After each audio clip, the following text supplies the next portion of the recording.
One evening, while my boyfriend and I were petting our cat, a text message appeared on my phone. Your boyfriend is a cat abuser. He's going to kill you tonight. Run away. I looked up to see my boyfriend gently brushing the cat's fur. What's this? Some kind of sick joke? I murmured to myself, tossing my phone aside and picking up the cat again. Ding dong. Another message came in. You have to believe me. Tonight is your last chance to escape. Well, he has locked the doors and windows yet. Hurry and get out. I grabbed my phone, ready to send an angry reply. When Kevin stood up, dear, I'm going to check the doors and windows, they said. There's going to be a heavy rainstorm tonight, he said. I looked outside and indeed, it was black without a pitch. Hints of moonlight, of course. One would close doors and windows when it rains. And who are you exactly? How do you know my private number? After a moment of silence, another text arrived. Never mind that now. Go check the doors and windows he's closed. You weren't able to open them. Now, I was about to retort, but then realized Kevin hadn't he come back? Our little home is a four-story villa located in the suburbs. Normally, to allow stray cats to come and go freely, we would leave all the windows open, so closing them always took some time. But this time, Kevin was taking an unusually long time to return. Could it be that Kevin really did something to the doors and windows? I took my phone and headed downstairs, searching the first and second floors without finding Kevin. The large villa was eerily quiet. Not even the usual groups of cats were in sight. The trees outside the windows looked menacing. In the dark, a sense of fear crept over me, and I ran towards the third floor. Anna, slow down, a familiar voice said. I turned to saw Evan coming out of the kitchen, holding two cats, with about a dozen more following him. I went to prepare cat food for tomorrow. The rain is going to last 2 days, and they won't be able to go out to for ages, he explained. I let out a sigh of relief and nodded. Why did I believe a stranger over my boyfriend? As we passed a window on our way to the third floor, a bad premonition hit me. Taking advantages of Kevin's distraction, I quickly tried to open the window, but it wouldn't budge. My heart skipped a beat. Then I shook my head. It was probably just a coincidence.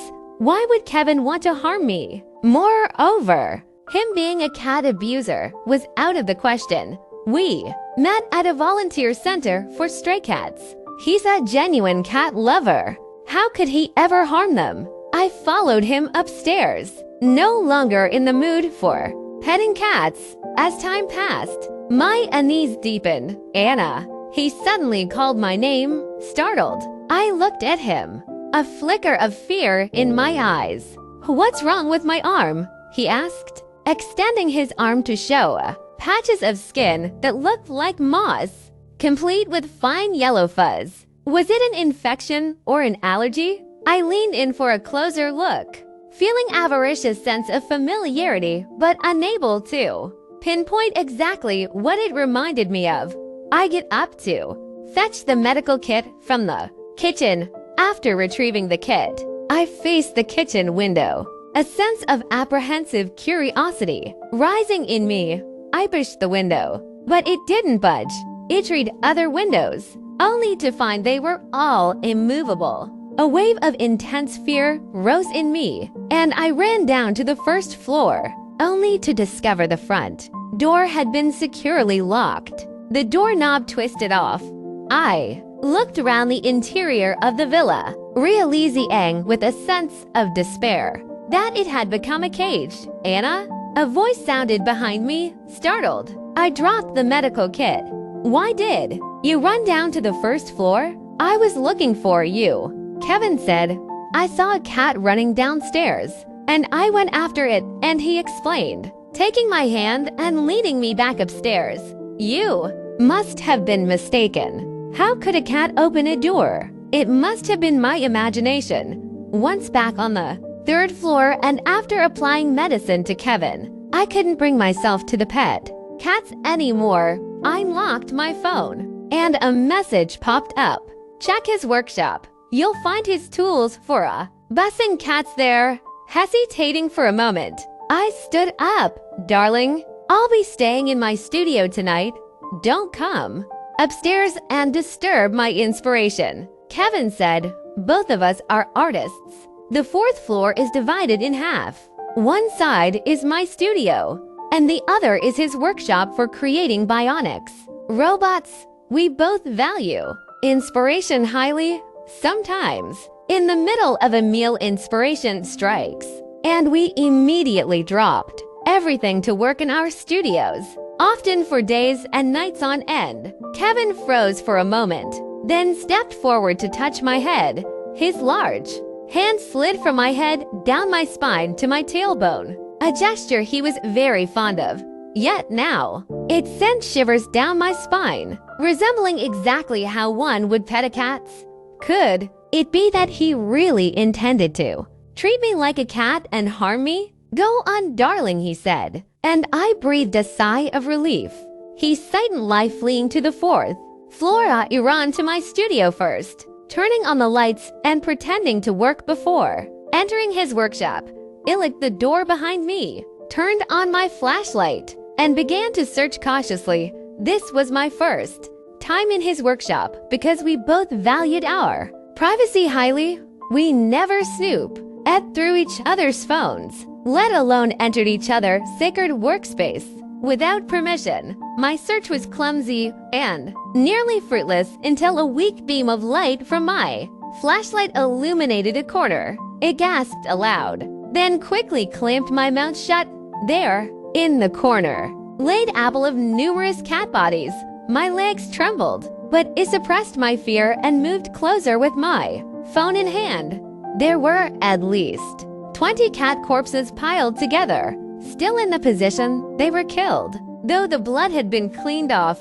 I covered my mouth to stifle my cries and picked up one of the cat's corpses to examine it closely. That's when I noticed something odd. The texture didn't feel like a cat at all, and it looked familiar. It hit me then. These were the bionic cats Kevin had been working on. I examined them more closely and indeed found a series of numbers on the belly of each cat. I realized then what these cat corpses were. Kevin had been working on bionic cats, and just a few days ago, he had held an exhibition on the first floor. The displayed bionic cat products were now piled in this corner. I said with relief, slumped to the ground, and angrily texted the mysterious person who had been messaging me. My boyfriend makes bionic cats, not cat corpses. Are you jealous of Kevin's talent? Making up such a poor excuse to fool me? Do you find this amusing? Do you know how scared I was? I'll sue you for emotional distress. I texted. The other side fell silent. If you don't want to die, then get out now. They finally responded. You think I'll listen to you? I retorted, ready to return to the third floor. What if I can provide more evidence? Those numbers on the bionic cats' bellies are the dates he killed each cat. The person replied, it stopped dead. Do you remember your Coco? It went missing on August 2nd. Find the bionic cat that looks most like it and see if its number includes 82. They instructed. I went back to the pile of bionic cats, searching through them until I found one with a black heart O-shaped mark on its back. Turning it over, I immediately saw the number 82 among the sequence. I continued to search. The cat with red spots on its face was Molly, with the number 728. I realized I hadn't seen Molly since late July. The coincidence made my hands trembling. I found more. The pure white one was Lola, numbered 713. A red-furred one with a smile was Lucky, numbered 619. I couldn't bear to count any further and knelt on the ground, overwhelmed with pain. Kevin and I had met at a stray cat rescue service center. He was always gentle and attentive to cats, often featured as the service station's ambassador. After we moved into this villa together, the second floor became a cat shelter, housing about 100 cats, with over 200 more around the property. Managing over 300 cats was not easy. Kevin took care of most of them, while I only bonded with a few.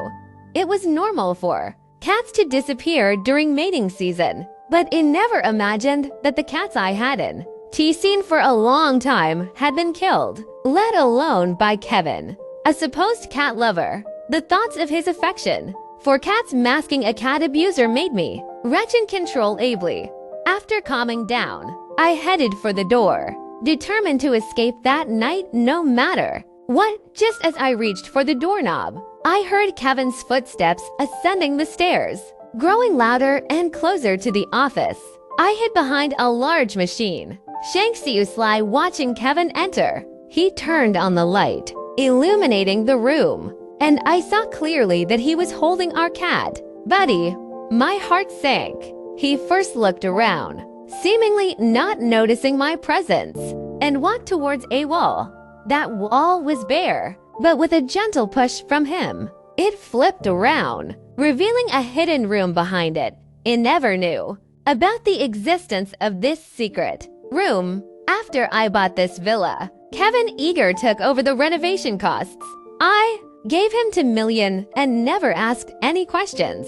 Again, it turns out he was secretly building a hidden room.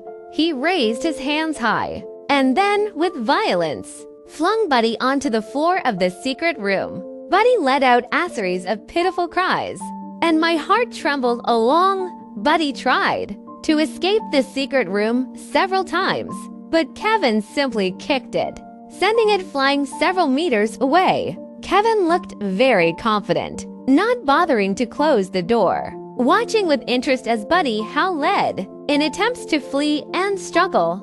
Suddenly, he brutally stepped on Buddy, causing an intense scream of pain. Then, he grounded his foot against Buddy, quickly spreading blood across the floor. Buddy laid motionless on the ground, as if dead. He picked up something that looked very much like an electric kettle and pouring hot water over Buddy. The limp Buddy suddenly jerked its limbs and let out an extremely miserable cry. That's when I realized it was an electric kettle or hot water, but molten steel required for his robot making. Couldn't bear to watch any longer, taking advantages of Kevin torturing the cat. I quietly left the doorway and escaped to the third floor. All the doors and windows were locked, and the glass was tempered, making it impossible to break through. Evening. Throwing myself against the glass wouldn't break it. I had no choice but to seek help from the mysterious, all-knowing person on my phone. Help! Help, please save me, I begged. After a while, the person replied, "Do you believe me now?" "I believe you, I believe you. Please, save me," I pleaded. "Don't alert him just yet. Find a way to make him take you out, like pretending you or a cat is sick and needs urgent medical attention. Just get out of this villa, and you'll survive," they advised. Time ticked by slowly as I sat on the sofa on the third floor, pretending to pet cats. My hands trembled. It was 11 p.m. when Kevin finally came down from the fourth floor. I looked up at him. He appeared calm and nonchalant. The thought of his disguise made my legs tremble uncontrollably. "Anna," he mumbled. "HMM?" I responded in a muffled voice. "Why are you down here? Weren't you supposed to stay in the studio overnight?" "I came down because I lost inspiration," I lied. "Is that so?" Kevin said, sitting next to me and starting to pet me, from my head down my spine to my buttocks, just like he would a cat. A chill ran down my spine. Those hands had just killed a cat. I felt I could no longer keep up the pretense. Then, I noticed the fungal infection on his skin had spread from a small area to almost his entire arm. The fuzz are coming coarser and more pronounced in a deep yellow hue. Anna. Kevin hugged me tight, his hands roaming over my body as it started to shake. In fear, "You look so much like a cat," he sighed softly, echoing the first time we met at the service station when he had said the same thing. "You look like a cat, move like a cat, you rate almost like a cat spirit," he mused. What did he mean by saying this now? Did he intend to harm me as he did those cats? "You often told me you could understand cat language. Is that true? Can you really understand them?" I denied. "No, Ilid. I just understand a bit of cat bodies. Language," he sobbed disappointed. "If only you were real cat spirits." He sighed, making me want to cry. Then, he began to undress me with great interest, a rare excitement in him. Kevin is usually quite reserved, but it seems every time he harms a cat, he becomes overly excited. Thinking of this made me retch, and I pushed him away abruptly. "What's wrong?" Kevin looked panicked. "I'm not feeling well. I need to go to the hospital." I seized the opportunity to insist. Kevin hesitated. "It's too late. Can you hold on a little longer?" My heart raced, wishing I could escape immediately. "I can. Wait. I need to go to the hospital now," I insisted, pushing past him to head downstairs. He grabbed me from behind, bending down to whisper, "It's so late. Where do you think you're going?" I felt a chill run through me. "I need to go to the hospital. I am not feeling well," I replied after a long silence. Kevin spoke. "Anna, you're acting so strange tonight. Did you see something?"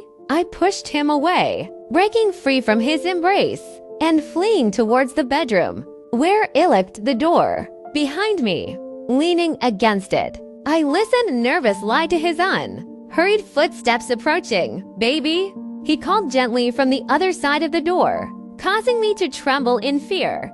"Did you see it?" "Shut up, you cat abuser. Stay away from me," I screamed towards the door. He let out a light laugh. "Baby, I only mistreat cats. Cats and humans aren't the same species. It's not illegal to mistreat them. Why are you hiding from me like this? Get lost. You're two-faced, acting one way to my face and another behind my back. If you really believe mistreating cats isn't illegal, why do you hide it and pretend to love cats? Pretending to love cats is how I get close to them, how I pick my favorites," he retorted. "Shut up and just go die." "Fine, if Anna wants me dead, I'll die," he said. Immediately after, a dripping sound echoed. Looking down, I saw a pool of blood seeping under the door to my feet. "Ah, baby ID for you. I would never harm you. Please, let me see you," he pleaded. "Impossible," I responded. After a moment of silence, Kevin spoke softly. "I'm sorry, Anna. I lied to you. I just love you too much. I was afraid of revealing my true nature and losing you. I've killed many cats, all because I love you too much. Every time you looked at a cat, you were gentler than when you looked at me. It drove me mad. Why do you love them more than you love me?" He roared. "I'm so jealous. I can't stand you putting me after those animals. Do you really think I like those animals? We're not the same." When we first met at the stray cat rescue service station, I had just wandered into your art exhibition. I fell in love with you at first sight. To make our meeting happen, I went through great lengths to stage a love at first sight encounter at the service station. I never liked those animals, but to make you happy, I pretended to love cats, he begged, his voice growing weaker as the blood spread. The sound of something heavy hitting the floor was the last straw for me. I flung open the door. The way to find Kevin collapsed in my door, his neck covered in blood. I hugged him, crying, "I'm sorry, I believe you. Don't die." Kevin Atrium fan's smile played on Kevin's lips, which startled me, sending a waves of intense unease through my heart. Anna is so gullible. just like a little cat," he said. I let go and stepped back. In disbelief, Kevin slowly got up, holding a decapitated cat in his right hand. Only then did I notice the blood on. The floor was full of cat fur. It was endless blood, but the cats, terrified, I scrambled downstairs, with Kevin following leisurely. At the ground floor, I frantically tried to open the front door, but it was useless. Cornered Kevin mocked. "What will you do now, baby? Go seek help from your all-powerful, mysterious online friend?" I froze, trembling as I turned to look. At him, Kevin raised his phone, displaying the chat where it reads, "Your boyfriend is a cat abuser. He's going to kill you tonight. Run away. You must believe me. Tonight is your last chance to escape." Well, he has. Locked the doors and windows. "Hurry and get out." My replies. "Help, help, please save me. I believe you. I believe you. Please save me," appeared in the conversation. My hands fell. Powerless lie to the ground. Kevin laughed triumphantly. A stranger knows so much about me, describing every detail of the villa so accurately. Did it too suspect it was a trap? Thunder roared and the villa plunged into darkness. Sazy Eng the moment I fled from Kevin. The grounds. The floor was an exhibition room, vast and empty, offering no place to hide. I struggled to make my way to the second floor. There was a kitchen there, with knives. Perhaps I could kill him. What? Couldn't done if it meant surviving? In the darkness, I raced upstairs like the wind, with Kevin leisurely pursuing me. "Anna, you ray just too adorable," playing along with my act, looking so panicked. He laughed heartily. I reached the kitchen, grabbing a knife to defend myself, hoping to ambush him and deliver a fatal blow. Kevin's footsteps neared, his voice nonstop. "Anna, do you remember hosting an art exhibition named after cats? There was a painting called First Person, viewed from a cat's perspective, seeing the world as they do from." I saw that painting at the moment. I was deeply drawn to you. You looked at the world like the true cats. I wondered then, if I were to kill you, would you flee in panic and be deceived by sweet nothings, just like those cats? Now it seems you are just like those little cats, baby. I'll take my time playing with you, making your suffering bloom into unparalleled beauty. Kevin slowly approached, his back turned to me. It was now or never. I raised the knife and plunged it towards him. My knife was deflected, and at that moment, the lights came back on. I saw his face covered in moss.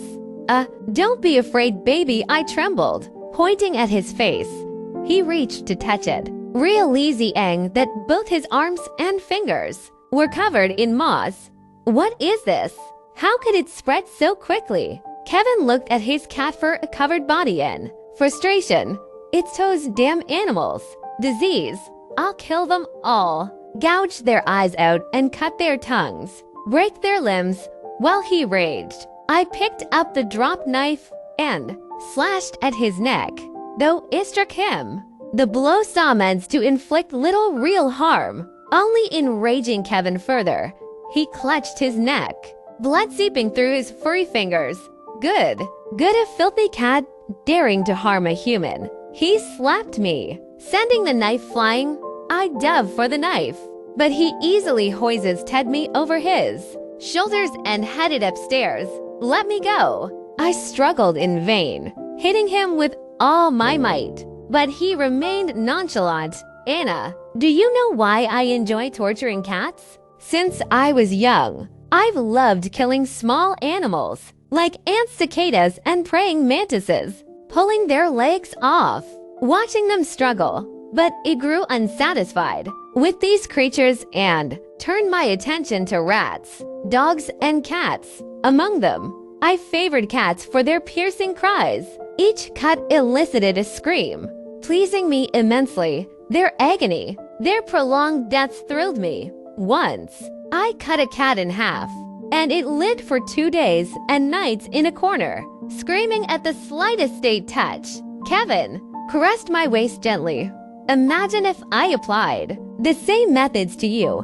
What would happen then? Ik knew then I had no chance of survival. You bastard. You'll get what you deserve.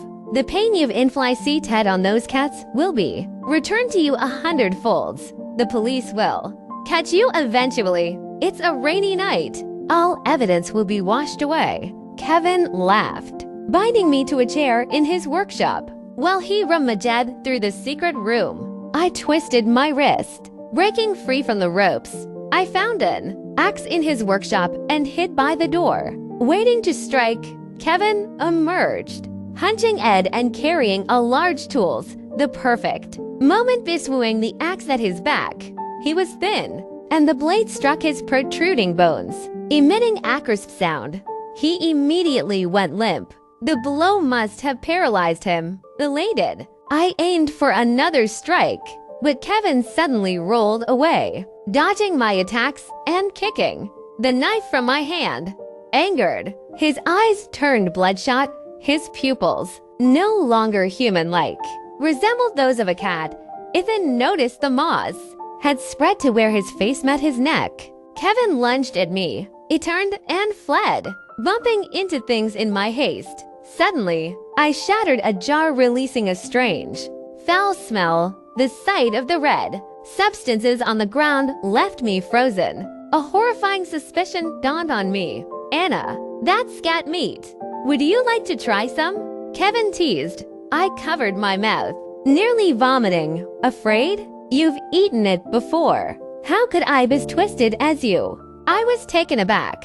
Could he have mixed cat meat into our meals? But our meals were prepared by a chef. Remember our first date? Camping and eating barbecues? You didn't really think that was all pork and lamb, did you? It included cat and dog meat. My eyes widened in disbelief, and I collapsed to the ground, retching. Anna, sometimes you think you're all hypocrites. Why can you eat pigs, sheep, and cows without guilt, but not dogs or cats? He advanced step by step as I retreated, cursing him. Don't think you're morally superior. Do you believe that insight makes you? Concluding humanity is hypocritical. Modern slaughter of pigs and sheep is painless, not like you're torturing. Who says humans don't eat dog meat? We con the painful slaughtering methods. If you raise so pessimistic about humanity, hypocrisy, why haven't you died earlier? Humanity doesn't accept freaks like you. You talk about humanity, hypocrisy, and double standards, but that's just your nature. Many kill mosquitoes, but which of them progresses to torturing people? You ray perverted by nature. You deserve to die. Kevin froze. Then, furiously, the moss on his neck spread rapidly to half his face. Due to his emotional outburst, his exposed arms and legs were also covered in moss and cat fur, resembling a person draped in cat skin. I pointed and laughed at him. Serves you right. This is your retribution. Once you were fully covered in cat fur, you'll become a cat yourself. Let the pervert torture you. He scratched at his face, furious lie. Damn cats. It's tire disease. I'll kill them all. Convinced I couldn't escape, he went downstairs to hunt the cats. I followed with the axe. Where are those cats? He yelled on the empty second floor, then frantically searched the villa, vowing to kill them all. Unable to catch him, I swung the axe at the window. The glass, being double pane bulletproof, wide lie used in the military, shattered only after almost breaking my hands as I stepped half at the window. Kevin grabbed my ankle and pulled me back in. Damn, cats can't escape. I'll deal with you. First, now he picked up the axe to strike me, but in a flash, a cat bit his hand. He dropped the axe in pain and flung the cat away, which screeched and fled. Enraged by the cat, Kevin's screams intensified, and the moss quickly covered his entire body. Cat ears sp rooted from his head. his reflection in the giant glass grotesque, holding his ears. He screamed madly. I trembled, pointing at him. This is feline distemper. You deserve it. He ran to the kitchen, attempting to peel off his cat. Skin with axe knife. I rushed forward, snatching the knife from him, shouting, "You whore, what's there to be proud of?" Mocking him with the knife, I asked, "Do you think you can escape?" He was taken aback by my assertiveness. "What do you mean?" I looked into his eyes, stating clearly, "You Ray really stupid. Have you ever wondered why I didn't call the police? With all the time I had to escape, I could have made 100 emergencies calls, but why didn't he do that?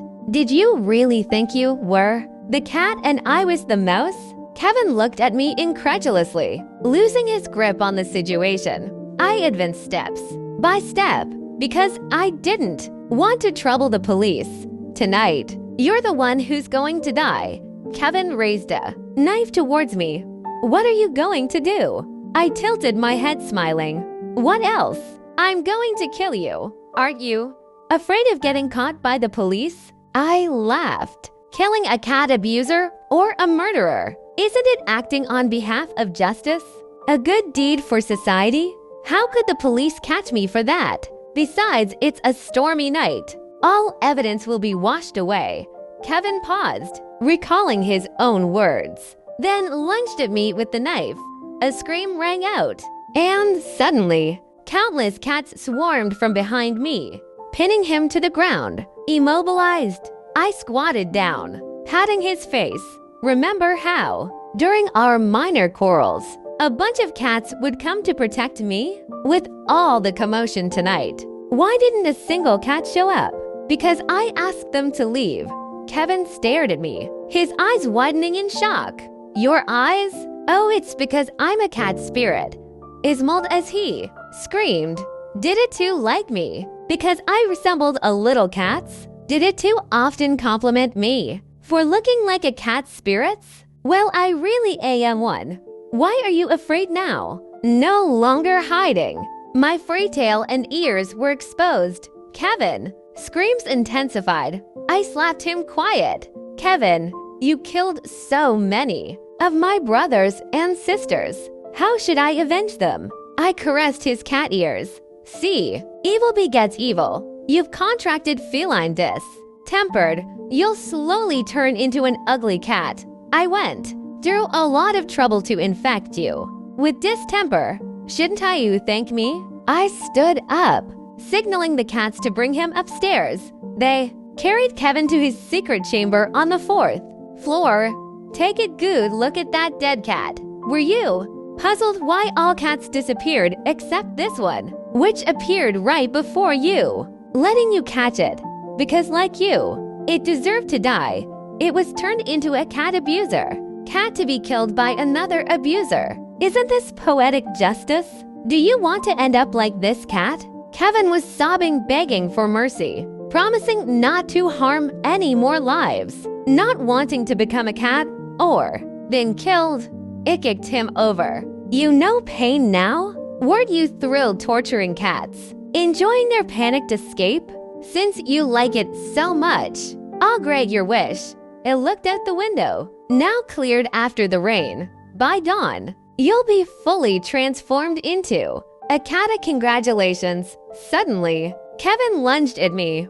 I smiled, raising my hand, and he froze midair as if paused. The sound of breaking bones emanating from him. The skeletal structure of cats differs from humans. You'll suffer, Abbott. His body contorted unnaturally, both cat-like and human, attempting to scream in pain, but only producing cat-alike cries. His eyes were filled with agony and despair, reminiscent of every abused cat. Skaze, it picked up a cat, followed by a procession of cats downstairs too. Rest, the cat in my arms nuzzled, led my hand, me owing its thanks for avenging its siblings. I stroked its head. The next morning, the rain had stopped outside. I went upstairs to check on Kevin. Come out. Kevin, Igno, you can hear me. No response. I walked to the window and saw that in front of every window, there were blood stains. Those were the marks of Kevin, now turned into a cat, trying to escape by banging his head against the glass. Ichik led softly. You locked all the doors and windows. There's no escape for you. This silence is what you deserve. Followed again. Won't you come out? Did the two enjoy watching the cats panic as they scattered throughout the villa? Why don't you dare to come out now? You always manage to find the hiding cats. How are you so sure I can't find you? Still no appearance. I scoffed coldly, closed my eyes and sensed his presence. So, you lay under the bed, huh? I got down and pulled out Kevin, now a cat, from under the bed. I gently stroked his fur, speaking tenderly, I'll find a good home for you.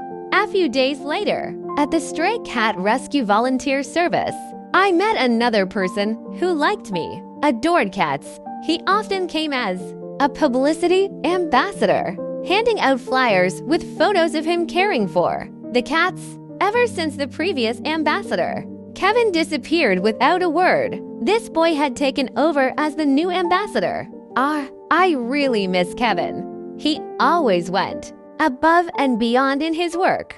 But hey, Rock, you're doing great too. Being a vet, we feel reassured with you around. The boy named. Rock smiled chilly. I approached and handed him a cat. Rock, do you think this cat is sick? Rock took the cat and examined it, and confidently told me, it's definitely sick. Can it be cured? I found about to a cry look. If it can be cured, give it back to me. If not, you buried it. I can't bear too. See its corpse. He understand. He patted my shoulder, showing empathy. I turned and walked away, and behind me, he stared at Kevin with a strange glint in his eyes.